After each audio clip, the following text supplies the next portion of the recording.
Pumunta ka kaya. TikTok ko, na TikTok ko, na FB Live ko, ang daming pumipila sa business na pinupuntahan talaga dito sa Pasay. Tapos nabalita ko yung driver ko nakakain na rin pala dito nung ako ay nagkakaroling sa Senate. So sabi ko, summer ngayon, kailangan ko rin ng konting income. Mamamasukan ako. Magiging pares vendor tayo for today. At inaantay na niya ako. Kasi kanina pa niya ako sinasabi na pumunta ako doon. So, handa na ako. Nagdala na ako ng sarili kong apron. Handa na tayo. Diwata will meet Encanto. Okay, let's go. Puntahan na natin sila. Tayo. Wala po muna ng FB Live ba? Unahan niyo pa ako. Bilang ha. Asa na po yung address na? Address na. Hello. Hello po. Ay, halala. Bakit late ka na ang usapan natin bago mag alas 5? Wala pong magla-live ba? Ayaw ko ng late ha. Sorry po. Walang ati-ati sa akin. Diwata ako. Wala mag-ibigay. Sa kutsaway. Turuan niyo po ako i-training.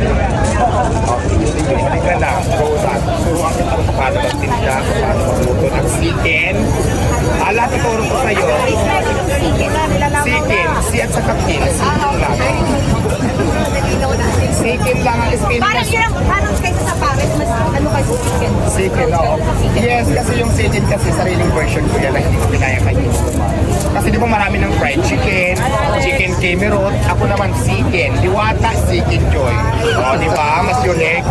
O, yung bakit... Hi Alex, kami po ay magluluto ng grabe. 24 Saka ito kasi pinunta natin guys, nandito, mag-serve tayo sa kanila yung mga delivery nila. Dito namin sila serve. Pero ang lutuan, magkakita. Sa kitchen. Alright. Sa kitchen. Ayaw mo naman. Kayo pala po. Ito yung kusina. Ito yung kitchen. Ay, dyan lang kayo ha. Bawal pumasok. Alex lang pwede pumasok. Ito talaga kayo. Ako naman, Para sa mga customer mo na yes, ngayon dati kung nasa kawali kami nagtutrito ng chicken, ngayon, ang quality mo kasi mas mabilis ka na makapag-trito sa ayaw fryer. So, ayan. Kuya, wala mo naman na ano. Asan yung gloves? Asan yung gloves? Ayan. Ang unang gagawin natin ay siyempre mag-cook ng gloves. Pero tingnan lang, bakit wala akong ikon? Efron, Bata Reyes. Ikon, Sorry po na dito lang. Tapos, mainit na ba to? Marami kasi ito nga. Ang ginagawa ko talaga, nagpapamarinate na ako ng marami para kasi mas matagal mamarinate, masarap. Pero kasi sa dami ng gusto mo niniwala ko fried chicken, so, yan siya pagka, ayan, ang gagawin natin muna, hawakan, kasi nakabadyan to. Kung kakainin na, ilalagay, ayan, hawakan dyan, dalawa. Ganyan, marunong ka na. Ganyan, tapos siyempre, ganun-ganun natin. Lagay-lagay dito. Ayan, tapos after yan, kasi mayroon na dyan ano pang pakimirot na pampasarap. Ibebenta na natin to. Hindi ibibenta. Ibibenta mo na natin. Ilalagay dito sa fryer. O, yan. Ganyan natin. Yan ang pagkarin pati kang paso. Yan. Okay, paso tayo. Yan, yan ang action station. Siguro mga 15 pesos lang nalagay natin. Sino ang nag-ano nito? Kahanin nito? Ikaw na yan. Dati ako, pero siyempre di ba marami na akong tao sa business na ako. Eh, nag-hire na ako ng taga-marine. Di ba? Di ba masyado? Artista ka na. Hello, kamusta po kayo? O yung barbecue namin, wala na nag-iihaw dyan. May tulong yan. Bakit hindi niya? Parang pinapaligilan na kami ng mga business ko dito. Ayan, tapos ang ilan yung tatlo yung kanina. Ano lagyan natin dito, di ba? Dito. Hiwa-hiwalay. Para ma-absorb niya yung init niya na isahanap ng chicken. Ito na yun, so walo na lang. Ang ano,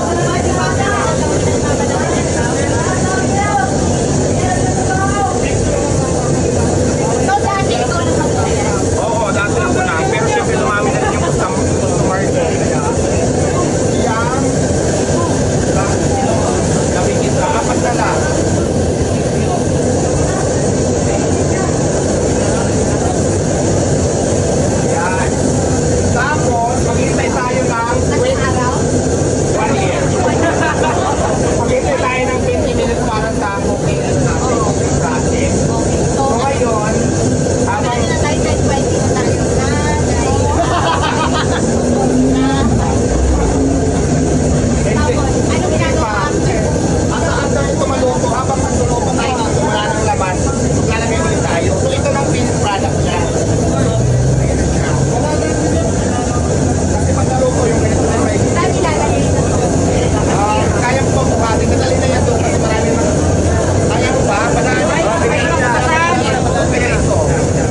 guys. Minimart yung coffee shop. Kung gusto nila magkape, ayan, may kape dyan. Water. So, ano to? Pagkatas bibiliin niyo. Ano muna tayo? Inom ka muna ng water. Mag-ano muna tayo, water proof. Ma-stress ang butit kung mawala yung pagpapresko. Diba nga?